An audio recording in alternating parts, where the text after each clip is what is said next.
Pour la toute première fois de l'histoire, les billets de la finale féminine ont été complètement vendus avant ceux de la finale des hommes. C'est d'ailleurs la seule fois que ça arrivera, même jusqu'à aujourd'hui.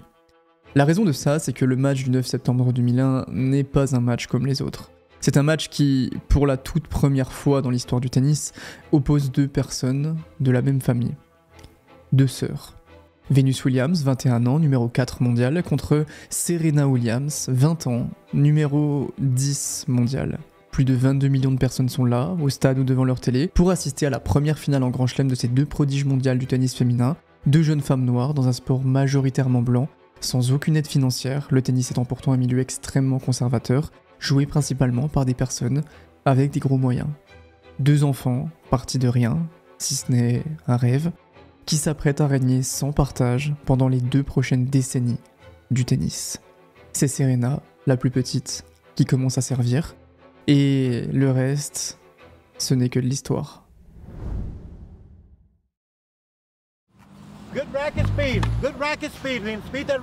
L'homme un peu courbé que vous voyez là en train de lancer des balles à une enfant de 7 ans, c'est Richard Williams, le père de Venus et Serena, les deux dernières d'une famille de 5 enfants, toutes des filles. Il vient dans ce terrain abandonné de Campton en Californie avec son caddie de balles usé du club de la ville d'à côté qui partait à la poubelle mais qui l'a convaincu de lui donner, 6 jours sur 7, avec ses 2 filles, parfois 2 fois par jour.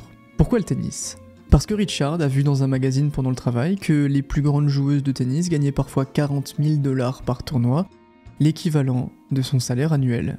Donc il a dit à sa femme qu'il devait faire 2 enfants de plus et la même nuit, alors qu'il ne connaissait rien au tennis, il a écrit un plan de 70 pages qui détaillait de A à Z le parcours qu'allaient avoir ces 2 enfants qui ne sont pas encore nés et la façon dont il allait les amener vers ce monde du tennis professionnel et vers la place de numéro 1 mondial. Dans ce plan, on y retrouve évidemment des techniques d'entraînement, mais aussi un plan sur la gestion des médias, du mental, de la discipline, ou de la façon dont ils allaient passer au-dessus de l'obstacle de l'ethnie pour s'imposer dans un sport très peu pratiqué par des joueurs ou joueuses noires.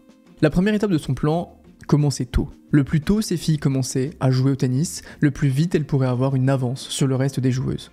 Donc Venus et Serena ont toutes les deux commencé à jouer au tennis à l'âge de 4 ans. Ensuite, dans le plan de Richard, il était extrêmement important de développer l'aspect technique du tennis, mais aussi, et même surtout, l'aspect mental.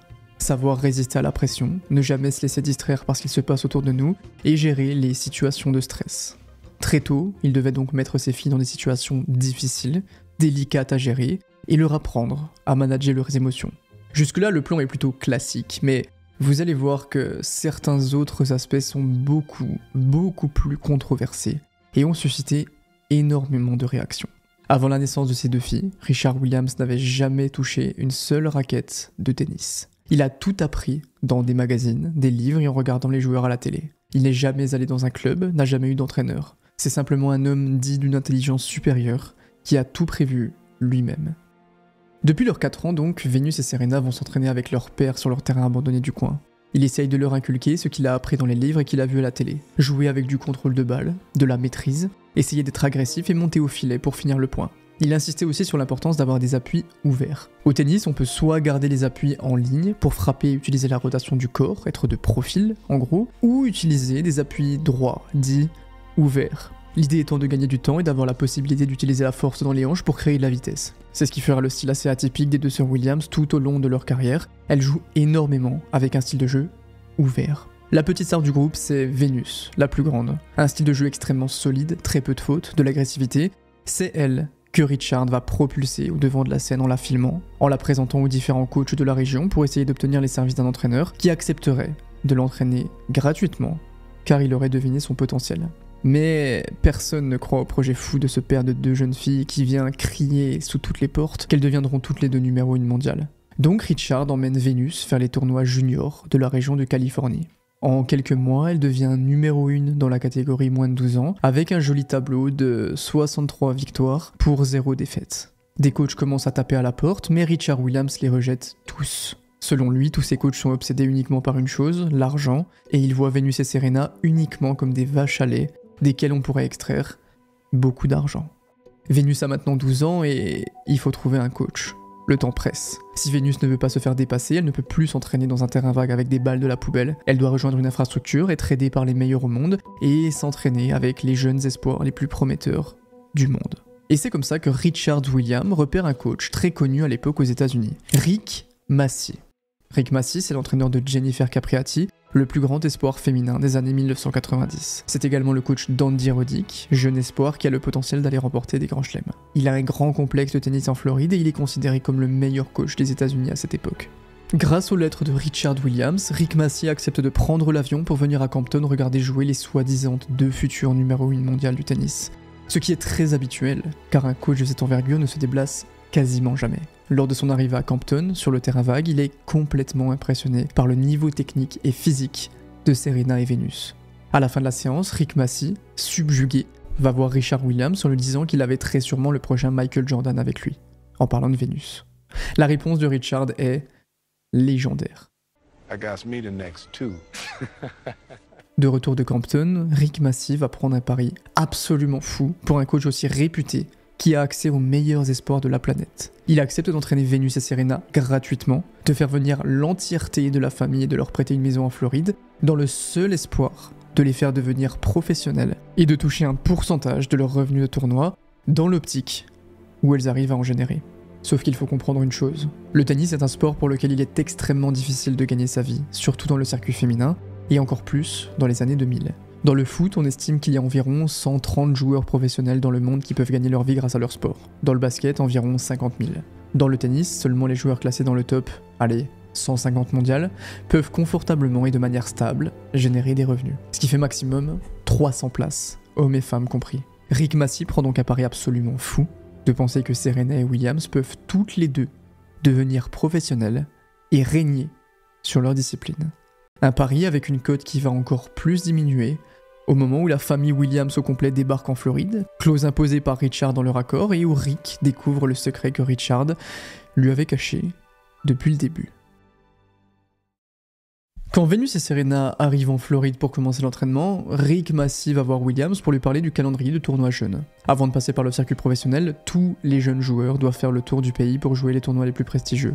C'est un indispensable pour se former à l'adversité, à la gestion de la pression, et pour affronter les meilleurs espoirs du pays, voire du monde. Tous les plus gros joueurs de tennis de l'histoire sont passés par là. Nadal, Federer, Djokovic, Pete Sampras, Maria Sharapova, Richard Gasquet. Oui, Gasquet était un énorme crack. Quand il était jeune, il tapait Nadal et c'était le joueur le plus prometteur de sa génération. C'est un indispensable si l'on veut un jour espérer avoir une carrière professionnelle. Mais vous vous souvenez du plan de 70 pages de Richard Williams? À l'intérieur de ce plan, il y avait tout un paragraphe sur les tournois jeunes. Selon Richard, les joueurs sont propulsés dans un milieu trop stressant, trop perverti, rempli de requins à un âge beaucoup trop jeune, ce qui peut créer des névroses et beaucoup de stress chez les enfants. Ces filles doivent rester des enfants tant qu'elles sont encore des enfants. Profiter de leur jeunesse, prendre du plaisir à jouer au tennis, bien travailler à l'école, rester pure et innocente jusqu'à ce que la fatalité du milieu du sport professionnel vienne effacer cette spontanéité. Dans son plan, Richard a écrit que ni Vénus ni Serena ne joueront de tournois juniors. Elles resteront au camp d'entraînement, se consacreront au perfectionnement de leur jeu et auront une enfance normale, sans voyager dans les 4 coins du pays pour jouer au tennis et subir une pression qu'elles ne pourront juste pas tenir. C'est un coup de massue pour Rick Massey. Richard savait très bien que s'il lui disait avant de signer le contrat, il n'aurait jamais accepté de faire venir les filles dans son camp. Il a donc choisi de jouer la carte du mensonge, ou du moins de ne pas mentionner cette partie aussi importante. Aucun joueur dans l'histoire, homme ou femme, n'a jamais réussi à atteindre le circuit professionnel sans jouer les tournois juniors. Et voilà que le père des 2 jeunes filles qu'il a accepté de coacher gratuitement vient lui dire que la probabilité déjà très faible qu'elles deviennent pro s'efface encore plus avec cette annonce. Et il tiendra parole. Depuis sa série de 63-0, Vénus ne jouera plus un seul tournoi. Elle restera au camp d'entraînement, apprendra à parler 5 langues différentes, perfectionnera son jeu 6 heures par jour en attendant d'être prête pour se lancer directement sur le circuit pro. Évidemment, cette annonce fait une grande polémique. Vénus devient très tôt extrêmement médiatisée, elle enchaîne les interviews, les reportages et apprend très vite à vivre avec une caméra braquée sur elle. Mais son père est extrêmement protecteur. Il répète à ses 2 filles qu'elles seront numéro 1 mondiale depuis qu'elles ont 4 ans, et il a anticipé, dans son plan, que leur confiance tentera d'être brisée par des journalistes, des coachs ou des parents. Ce qui nous amène à un événement absolument légendaire. Nous sommes en 1995, Venus a 14 ans et elle est interviewée par John McKenzie, un reporter de ABC Sport. Venus se prépare pour son tout premier tournoi professionnel, elle va affronter une joueuse tête de série et le journaliste lui demande si elle se sent confiante. Du verdict, puisqu'aujourd'hui c'est le premier tournoi professionnel de Venus Williams. Le Bank of the West Classic, un tournoi en Californie. Venus a convaincu son père qu'elle était prête, qu'elle voulait jouer. Demain, elle affrontera Shawn Stafford, 59e joueuse mondiale. La veille du match, Richard semble très stressé et fait le show, comme à son habitude. Peut-être une façon de détourner l'attention des médias vers lui et de laisser sa fille dans sa bulle. Venus rentre sur le court, des tresses bleues et un visage encore extrêmement frêle, mais avec une envie de prouver au monde qu'elle n'est pas juste le phénomène de mode passager que beaucoup croient.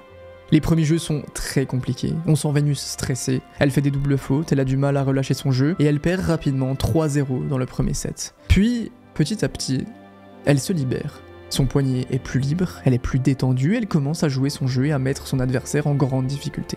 Venus va finalement remporter ce jeu en 2-7 avec une certaine facilité, 6-3, 6-4, et montrer au monde entier que sous-estimer cette jeune joueuse de 14 ans serait une grosse erreur. Les sponsors qui lui tournaient autour commencent à accourir, à faire des offres absolument faramineuses.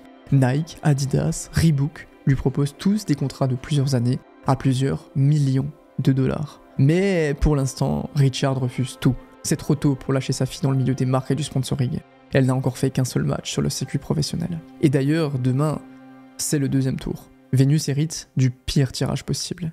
La tête de série numéro 1, Arantxa Sánchez Vicario, numéro 2 mondial, qui a déjà plusieurs grands chelems à son actif, considérée comme la meilleure joueuse du monde à cette époque. Battre la 59e mondiale, c'est une chose, mais affronter la meilleure joueuse du monde, c'est carrément un autre sport. Venus commence le match avec un rythme absolument exceptionnel. Elle joue très agressivement, étouffe son adversaire, monte très vite à la volée et surpasse la numéro 2 mondiale dans absolument tout les domaines. Le premier set est expédié en une trentaine de minutes, 6-2 pour Venus. On sent qu'à ce moment-là, dans le stade, il se passe quelque chose. Si Venus gagne ce match, elle serait propulsée dans une autre dimension. Le deuxième set commence sur le même rythme, 3-0 pour Venus. Encore 3 petits jeux à marquer, elle aura battu la meilleure joueuse de l'époque à son premier tournoi. Mais Vicario est une vétérane du circuit. Au changement de côté, à 3-0, elle demande à l'arbitre pour aller faire une pause aux toilettes. À l'époque, contrairement à maintenant, il n'y avait pas de limite de temps pour les pauses toilettes. Elle y restera 10 longues minutes, laissant Venus assise, seule dans le stade, son rythme cassé, et avec toutes les réflexions et les doutes qui apparaissent dans la tête des joueurs de tennis quand on leur laisse le temps de penser un peu trop. À son retour, Vicario continue de ralentir le jeu. Elle prend beaucoup de temps entre les points et finit par détruire le rythme et la confiance de Venus qui est totalement sortie de son match. Vicario remportera les 12 prochains jeux, gagnera le deuxième set 6-3, le troisième 6-0, éliminant Venus. Même si elle a perdu, dans l'inconscient collectif, tout le monde sait ce qu'il s'est passé. Tout le monde s'est rendu compte qu'ils n'avaient pas devant eux simplement une étoile montante du tennis avec le potentiel de gagner quelques tournois, mais bien potentiellement la meilleure joueuse de tennis de tous les temps. En 1994, toute la planète tennis parle de Venus Williams. Mais après ça, elle ne fera plus aucun tournoi pendant plus d'1 an et demi. L'exposition médiatique et les attentes autour de Venus à la suite de son match étaient beaucoup trop massives. Richard choisit de la retirer de tous les tournois pour la laisser se concentrer sur l'amélioration de son jeu en utilisant l'expérience de ses 2 matchs professionnels. Et c'est dans cette même année qu'elle va signer un contrat colossal de 15 millions de dollars avec Reebok. Venus s'entraîne dans l'ombre en attendant d'être prête et suffisamment mature pour cette fois revenir sur le circuit de manière durable et aller chercher des sommets. Pendant que Venus est en train d'exploser au grand public, de récolter des sponsors et de faire la une des magazines, il y en a une autre qui progresse et qui avance. Sa petite sœur, Serena. Beaucoup moins médiatisée, considérée simplement comme la petite sœur de Venus, elle fait moins de bruit, reste en arrière, mais continue de s'entraîner. Elle ne jouera aucun tournoi junior comme Venus, mais contrairement à sa grande sœur, Serena ne fera pas de premier match professionnel à 14 ans, préférant s'entraîner et rester dans l'ombre. C'est une période assez compliquée pour elle. Sa grande sœur prend énormément d'attention et même si les deux sont extrêmement proches et que leur rivalité est très saine, elle en subit forcément les frais en ayant un peu moins d'attention des coachs, de son père, et en se retrouvant très livrée à elle-même. Richard dira plus tard que tout cela a été voulu, qu'il savait que Venus capterait l'entièreté de l'attention, ce qui certes laisserait Serena dans une sorte de cocon, mais qu'il ferait aussi exprès d'être moins présent pour sa deuxième fille, dans le but de l'endurcir, de la faire devenir plus forte et de développer cette hargne qui brûle en elle. Mais dans l'ombre de sa grande sœur, elle grandit, progresse, apprend de Vénus, et il se dit qu'il pourrait bien qu'elle ait, elle aussi, une carrière certes moins exceptionnelle que sa grande sœur, mais tout de même extrêmement honorable. En 1996, Vénus reprend les tournois et continue son ascension qui avait brièvement commencé 2 ans plus tôt. Elle commence à jouer plus régulièrement sur le circuit WTA, le tennis professionnel féminin. Elle atteint les quarts de finale du tournoi de Los Angeles en 1996, son premier gros résultat, mais elle prend du temps à confirmer la grosse performance du tournoi d'il y a 2 ans, avec plusieurs défaites au premier tour. À ce stade, elle gagne en confiance et en expérience sur le circuit professionnel. Pendant ce temps, Serena Williams est toujours très discrète. Elle continue de s'entraîner intensivement et de participer à quelques tournois juniors, bien loin des caméras. Richard ne veut pas qu'elle commence à jouer trop tôt et qu'elle subisse la pression de la comparaison avec sa sœur. Elle commence à participer à quelques tournois professionnels mineurs vers la fin de l'année 1996, sans aucune pression médiatique, dans l'ombre très confortable mais frustrante de sa grande sœur. 1 an plus tard, en 1997, Vénus a pris beaucoup d'expérience. Elle atteint pour la première fois la finale d'un grand chelem, l'US Open, aux États-Unis. Sur le circuit, toute l'année, il y a des tournois plus ou moins prestigieux, mais il y en a 4 qui sortent largement du lot. Les grands chelems. Chaque joueur de tennis rêve de remporter ne serait-ce qu'un seul de ces 4 tournois annuels une fois dans sa vie. Wimbledon, sur le gazon de Londres, Roland Garros, sur la terre battue française, l'Open d'Australie sur terrain dur, et l'US Open, sur terrain dur aussi aux États-Unis. Si Vénus remporte cette finale de l'US Open, elle deviendrait la première joueuse afro-américaine depuis 30 ans à remporter un tournoi majeur de tennis. Face à elle, Martina Hingis, la meilleure joueuse du monde, numéro 1 mondiale, qui a déjà remporté 2 tournois du Grand Chelem cette même année et qui règne sur le tennis depuis des mois. Et anecdote assez folle, mais Martina Hingis n'a que 16 ans et 11 mois lors de ce match, quand Vénus a 17 ans et 3 mois. Aucune de ces 2 joueuses n'est majeure, ce qui montre la concurrence extrêmement rude qui règne dans le circuit. C'est Vénus qui sert et qui remporte le premier point avec un service solide au corps et un revers croisé très long qui met en difficulté la numéro 1. Elle enchaîne avec un magnifique enchaînement service puis coup droit décroisé sur la ligne et montre une puissance et un niveau absolument exceptionnel. S'ensuit un long rallye de plus de 10 coups suivi d'un magnifique revers décroisé de Martina qui marque son premier point du match. Le jeu agressif de Vénus lui fait prendre beaucoup de risques et elle va faire plusieurs fautes d'affilée pour finalement concéder son jeu de service et être menée 1-0 malgré un excellent début de match, mais trop d'erreurs. Le troisième jeu est très accroché, Vénus a un style extrêmement offensif, très avancé par rapport à sa ligne, et on va multiplier les balles de break, de jeu, de break, etc. C'est finalement Martina Hingis qui remporte ce jeu de plus de 10 minutes pour mener 3-0 et assommer Vénus. Le premier set se solve par un violent 6-0. Très dur au vu de l'envie et de la performance de Vénus, mais la numéro 1 mondiale est tout simplement trop forte, trop régulière. Elle fait très peu de fautes et réussit à trouver les bons coups d'attaque au bon moment, dans une belle démonstration de contrôle. Le deuxième set est plus serré, mais la numéro 1 mondiale reste dans un contrôle très froid, très impressionnant.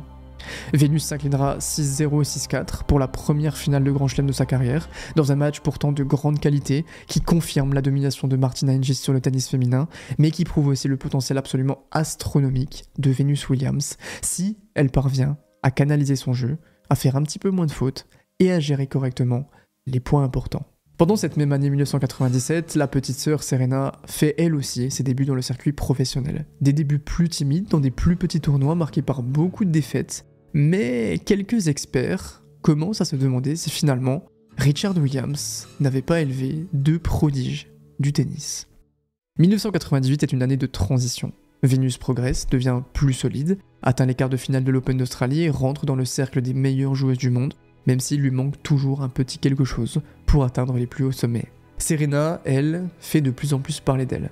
Alors oui, elle est bien moins classée, elle n'est que 100e mondiale quand Vénus atteint, elle, la 5e place, mais on sent que c'est une joueuse en construction, extrêmement agressive avec un service puissant, qui peut aller chercher des très beaux résultats si elle arrive à diminuer elle aussi le nombre de fautes, à travailler sa résistance mentale et sa régularité. Mais c'est lors de l'année 1999 que tout va changer pour les sœurs Williams. Vénus, toujours vue comme la prodige montante du tennis mondial, progresse de manière extrêmement linéaire dans ses résultats. Elle atteint les quarts de finale de l'US Open et les demi-finales de l'Open d'Australie.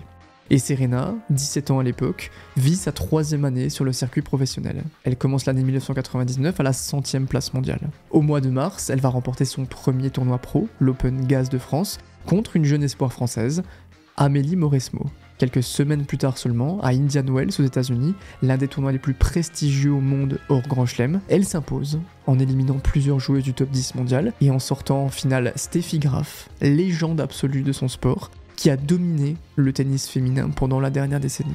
Certaines personnes pourraient voir en ce match de très haut niveau une sorte de passation de pouvoir. Serena Williams n'est plus simplement la petite sœur de Vénus, elle est en train d'inquiéter sérieusement le monde du tennis. Avec un jeu extrêmement agressif, une puissance exceptionnelle, le meilleur service du monde, si ce n'est de l'histoire, elle vient complètement bouleverser ce qui se faisait sur le circuit à cette époque, et elle attaque l'US Open, le grand chelem sur surface dure le plus important de l'année, avec énormément de confiance. À son arrivée à l'US Open, tous les regards sont braqués sur Serena. S'il y a un résultat à faire, c'est dans ce grand chelem pendant cette année où elle est excellente. Elle sort Kimberly Mosey au premier tour, joueuse hors du top 100, qui n'a posé absolument aucun problème à Serena. On la sent puissante, avec un gros service, des coups de défense exceptionnels comme ce passing de revers en fond de court, mais il faudra confirmer ses prestations contre les meilleures joueuses du monde.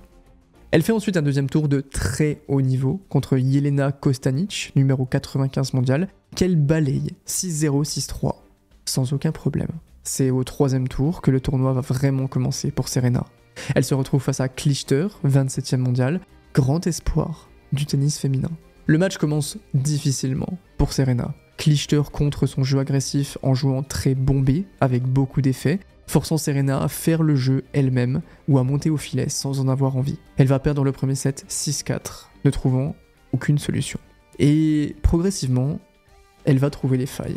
Élevant son niveau, ajustant son jeu, elle va percer le jeu de son adversaire et remporter le deuxième set 6-2.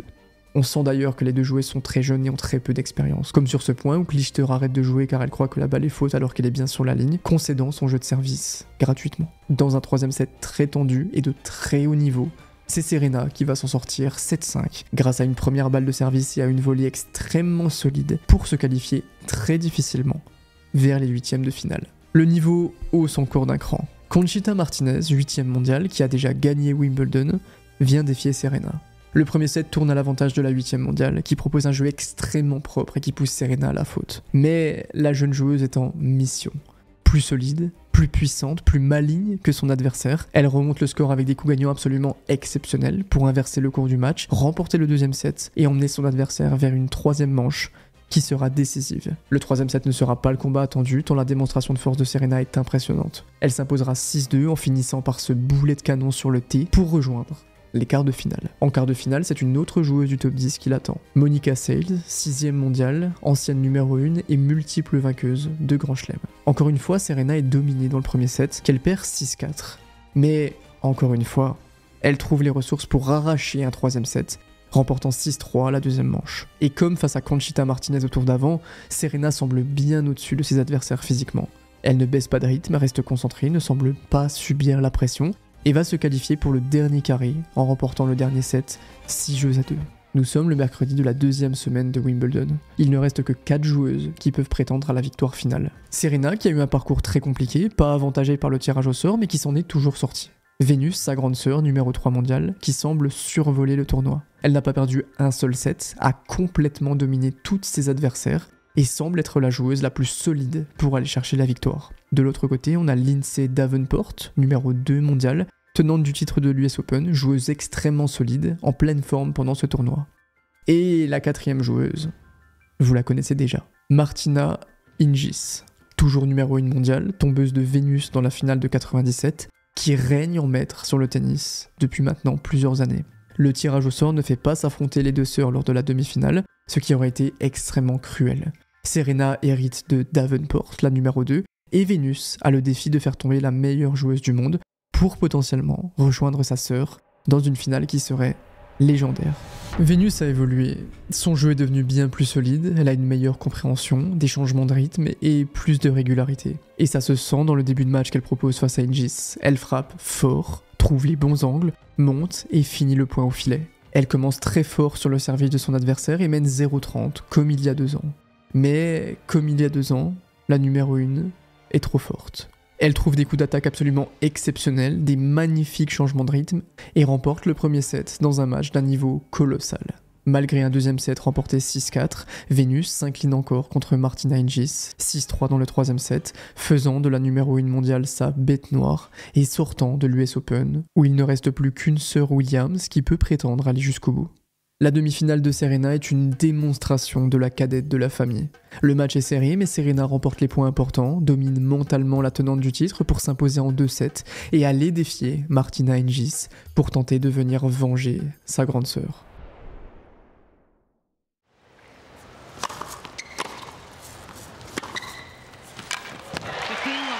La finale est un bras de fer. Serena, fidèle à elle-même, montre beaucoup de puissance, notamment avec sa meilleure arme, son service, le meilleur du circuit, qui lui permet d'avoir beaucoup de coups d'attaque par la suite. Martina Hingis est très solide. Elle ne se laisse pas impressionner par les montées de Serena, en proposant plusieurs passings de très haut niveau et en trouvant les zones qui peuvent faire vaciller la jeune fille. Mais sûrement grâce au conseil de sa grande sœur qui l'a rencontrée plusieurs fois et grâce à une détermination hors du commun, Serena Williams, 17 ans, remporte sa première finale 6-3, 7-6 et devient la deuxième joueuse afro-américaine de l'histoire à remporter un grand chelem et la première des deux sœurs Williams. Personne n'attendait Serena à ce niveau. Elle a sorti les numéros 8, 6, 2 et 1 mondiale pour se frayer un passage vers la victoire. La performance est absolument légendaire. La victoire de Serena va propulser les deux sœurs dans une autre dimension. Elles deviennent les stars du tennis pour des athlètes féminines. En dehors de ça, leur personnalité très forte et celle de Richard font beaucoup parler. Elles deviennent des icônes culturelles, représentant les petites filles du ghetto parties de rien qui sont arrivées tout en haut du tennis mondial, ce qui permet d'ouvrir drastiquement le tennis, pourtant très conservateur, à un autre public. Malgré une forte compétition, maintenant que Venus n'est plus la seule sur le devant de la scène et que Serena est la seule des deux sœurs à avoir remporté un grand chelem, elles restent extrêmement soudées et la rivalité entre les deux est saine. Elles vont d'ailleurs remporter la médaille d'or en double féminin aux Jeux Olympiques de Sydney, prouvant encore plus qu'il n'y a qu'un seul nom qui règne dans ce sport actuellement. Williams. L'année 2000, c'est le Venus Time. En plus de cette médaille d'or, elle remporte ses 2 premiers grands chelems cette année-là, Wimbledon, emblématique tournoi sur le gazon de Londres qu'elle défendra avec succès l'année d'après, et l'US Open.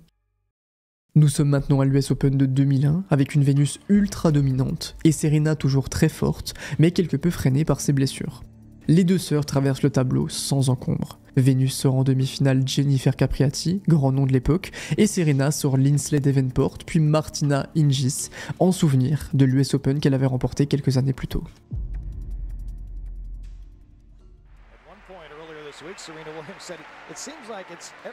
On y est. L'entièreté de la planète tennis savait que ce match allait arriver tôt ou tard.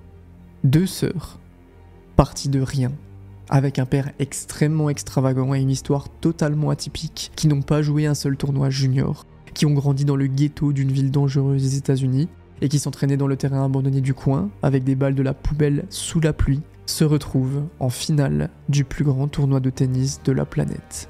C'est la première fois de l'histoire, et la seule, que la finale d'un grand chelem féminin se vend avant celle de la finale des hommes.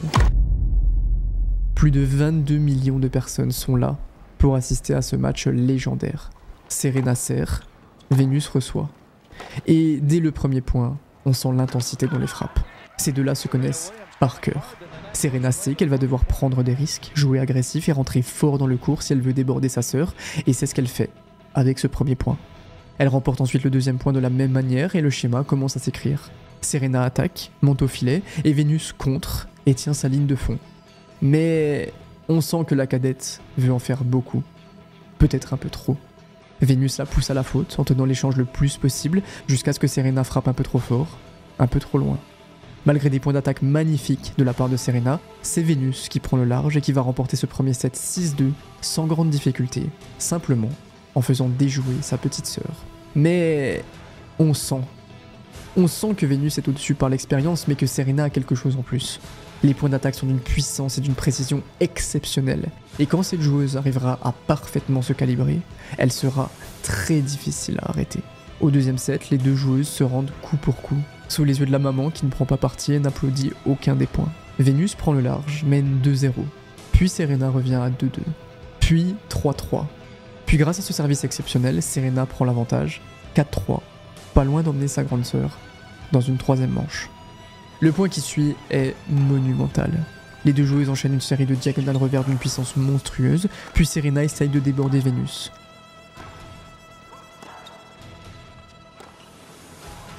Mais après un rallye de 19 coups, Vénus trouve ce coup droit décroisé sur la ligne absolument exceptionnel. Le public est complètement fou.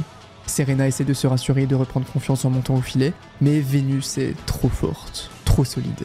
Elle tient 2 balles d'attaque à la volée pour forcer Serena à faire la faute. Elle enchaîne le point d'après avec un revers décroisé gagnant, sorti d'ailleurs. Vénus est sur une autre planète dans ce deuxième set. Elle a totalement élevé son niveau de jeu et surperforme complètement Serena. 5-4 pour Vénus, qui va servir pour le tournoi.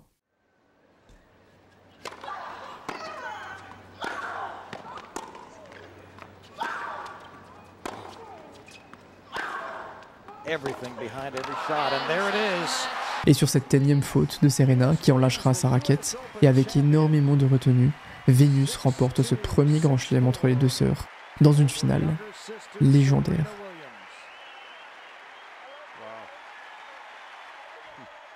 On dit souvent que c'est dans la défaite qu'on apprend le plus.